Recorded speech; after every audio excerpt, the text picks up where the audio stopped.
আমি যদি আজকে আমার আজানের কথা বলি, তাহলে আমার মনে হয়েছে যে আমার থেকে মানে 5 গুণ বেশি ভালো হয়েছে ওনার আজান। মাশাআল্লাহ। আমার কাছে রায়হান মন্তব্য শুনতে চেয়েছে, আমি এই মুসলিমকে কোলে পিঠে করে মানুষ করেছিলাম, হাফেজ হয়েছিল।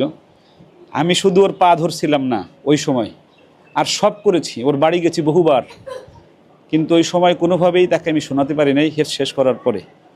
আমি যারাই মাদ্রাসায় পড়ো সকলের কাছে আমার একটা দাবি থাকবে, সেটা হলো যে পিতামাতা এবং উস্তাদ যখন তোমাদেরকে পড়ার জন্য মানে অনুরোধ করে, উস্তাদের কথা শুনে, পিতামাতার কথা শুনে লাইন ছেড়ো না।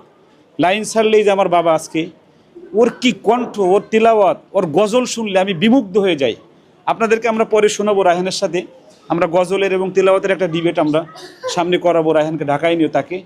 শুধু আপনাদের কাছে জানতে চাই মুসলিমের আজানটা কেমন লেগেছে। রায়হানটা তো আপনাদের ভালোই লাগে, তো মুসলিমের আজানটা যদি আপনাদের ভালো লেগে থাকে তাহলে কমেন্টস বক্সে লিখে যাবেন।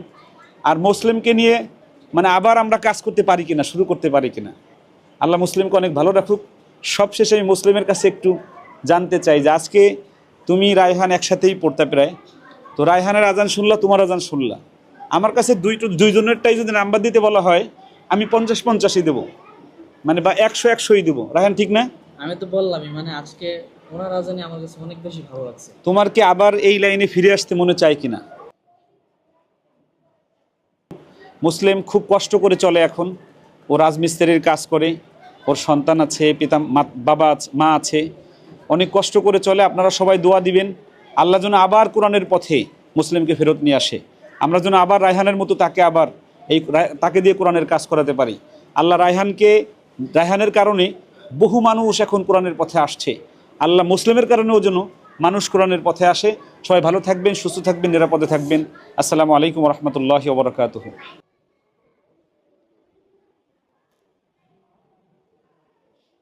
কি তোমার আমি অনেক বুঝাইছিলাম না? তোমার বাড়ি গেছে না বহুবার, তোমার পা ধরতে চাইছি না আমি? একজন ছাত্রের জন্য উস্তাদ কি করে আপনারা সত্যিই বুঝবেন না। আমি ওর পা ধরি নাই শুধু, আর সব কাজ করেছি। আর ওর তেলাওয়াত আমি বললাম আজকে শোনাবো না, ওর তেলাওয়াত আর নাশিদ রায়হানের সাথে আরেকটা শোতে আমরা শোনাবো। আরেকটা আপনারা যদি শুনতে চান, আমরা মুসলিমকে নিয়ে আরেকটা রায়হানের সাথে আমরা শোনাবো ইনশাল্লাহ। ও চোখে পানি ধরে রাখতে পারে।